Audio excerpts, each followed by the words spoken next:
Сетевой бизнес деген сөзді естігенде неге көпшіліктің ойына бұл алдау емес пе, пирамида емес пе деген сұрақтар келіп жатады. Мен қазір осы видеороликте сіздерге ешқандай эмоциясыз осы сұрақты талдап беруге тырысамын. Менің есімім Гаухар Раисова. Мен 16 жыл сетевой индустрияда жүрген майталман, практик, ментормын. Ең біріншіден біз пирамида деген не, сетевой бизнес деген не деген екі бір-біріне ұқсас, бірақ бір-бірінен айырмашылығы көп саланы талдап алайық. Пирамида деген ол қаржылық, көбіне көп, ол мән беру керек нәрсе. Пирамидалар қай елде жүр, сол елде жаңағыдай тіркелмеген. Ол ресми тіркелуге негізі жоқ, сондықтан да тіркелмеген. Көбіне көп адамдарға айтады, ана елден, мына елден келдік деген сияқты. Сол жерге мән беру керек.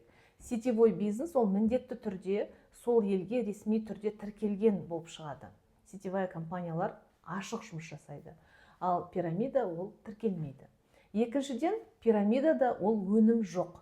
Тек қана жаңа адамдардың қаржы салу есебінен ғана ол пирамидалар жұмыс жасайды. Ал сетевой бизнеста ол жерде өнім бар. Яғни өте жоғары сапалылығын көрсететін сертификаттар болады, халықаралық деңгейдегі сертификаттар болады, сол мемлекеттің талаптарына сәйкес сертификаттар болады. Айырмашылық мына осы, соны айыра білуіміз керек, соны талап ете білуіміз керек. Сетевой бизнеста жаңағындай ары қарай оны шет тілінде айтады ғой, multi-level маркетинг деп. Яғни ол көп деңгейлі, көп сатылы, жан-жақтан бір сетевой компанияда жүріп, бірнеше табыстың көзін ала алады. Ал пирамидада тек қана бір ғана табыс. Сен адам әкелдің, сол жерден аласың. Адам әкелдің, сол жерден аласың. Сондықтан да негізі сетевой бизнесті біріншіден жаңа қаржылық пирамидамен шатыстыру, ол аздаған сауатсыздық деп ойлаймын. Сондықтан да жігін ажыратып алған адам оны бір-біріне жаңағыдай шатыстырмайды. Қазіргі таңда қарап отырсаңыздар, сетевой бизнестің моделі өзінің тиімділігін ақтаған, оны өзінің тиімділігін бірнеше рет дәлелдегендіктен көптеген қаржы банктер, көптеген компаниялар жаңағыдай осы сетевой бизнестің моделін пайдаланады. Мысалы үшін, досыңды алып келсең, мен саған жаңағыдай сыйақы беремін деген сияқты. Неге? Өйткені сетевой бизнестің модели ол жұмыс жасайтын модель. Ол жақсы жұмыс жасау үшін, ол ұзақ мезгілде жұмыс жасау үшін, ол модельде ұсынылатын өнімнің де, ұсынылатын қызметтің де сапасы жоғары болу керек. Егер сапасы жоғары болатын болса, онда адамдар осы модельді ары қарай жалғастырып тұтына бермек. Ол біріншіден. Екіншіден, сетевой бизнесқа келген кезде адамдар неге күйіп қалады? Сетевой бизнесқа адамдар сондай бір иллюзиямен келеді. Мен қазір барам, сосын миллиондаған чектер алам деп. Неге? Өйткені қазіргі әлеуметтік желіде біз сетевой бизнеста енді неше жыл жұмыс істегеніне мән бермейміз, бірақ қазіргі таңда көрсетіп жатқан нәтижелерін көріп, мынандай 3 деңгейлі үйлер алып жатқан, шетелде отбасымен қыдырып жүрген, демалып жүрген, жаңағыдай неше түрлі брендтерді сатып алып жатқан сетевой лидерлерді көреміз де, біз бүгінгі нәтижесін көреміз де, бірақ олар сол жолға қалай сатылап жетті, оған мән бермейміз. Ал жаңағы иллюзияға тойып алған адамдар не істейді? Келетте сол жаңағы сетевой бизнеста жүрген лидерлардың бүгінгі жетіп жатқан жетістігіне бір аптада жетпедім, бір айда жетпедім деп іштен күйіп кетеді. Келісесіз бе? Ал соған жету үшін сетевой бизнестің жаңағы топ лидері, ол мүмкін 10 жыл жүрген шығар, мүмкін 5 жыл жүрген шығар, мүмкін 2 жылдың аралығында жеткен шығар. Бірақ ол 2 аптада, 1 аптада жеткен жоқ оған. Тағы да сетевой бизнесқа келген кезде адамдардың жаңағындай шегініп қалатын жері, сетевой бизнес ол үлкен жүйе. Үлкен жүйеде үлкен жаңағындай тренингтер болады, сабақтар болады. Ол жердің адаммен қалай сөйлесу, өнімді қалай өткізу, соның барлығы жөнінде бұл жерде сабақтар болады. Ал бізде көп адамдар не істейді? Сондай сабақтарға қатыспайды. Негізгі жұмысым бар, бала-шағам бар, сондай 1040 сылтауды айтады да сондай сабақтарға қатыспайды. Бірақ қарап отырса сетевой бизнесқа келгеніне 2 ай өтіп кетеді, 2 жыл өтіп кетеді, ешқандай нәтижеге жетпейді. Содан кейін не дейді? Сетевой бизнес жаман дейді.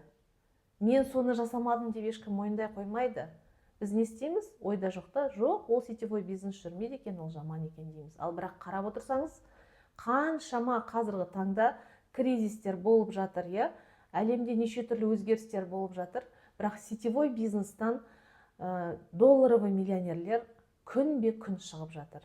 Өйткені енді айтады ғой, сетевой бизнес подходит всем дейді, стучиться, бірақ оған әркімнің кілті келе бермейді.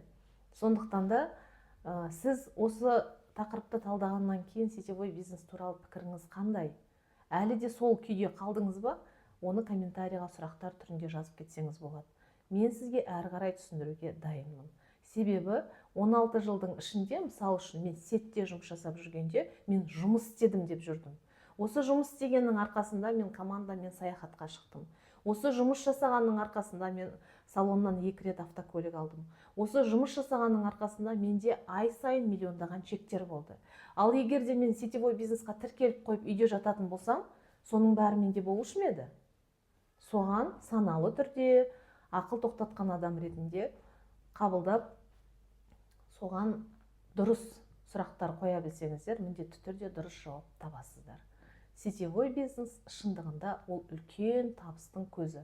Түсінген адам бұл жерден жаңағындай ешқандай графикке байланбай, ешқандай лимит дейді ғой, сондайға шектелмей, жаңағы өзінің жыл 12 айда жазып қойған арман мақсатына жететін, ол социальный дейді ғой, әлеуметтік лифт.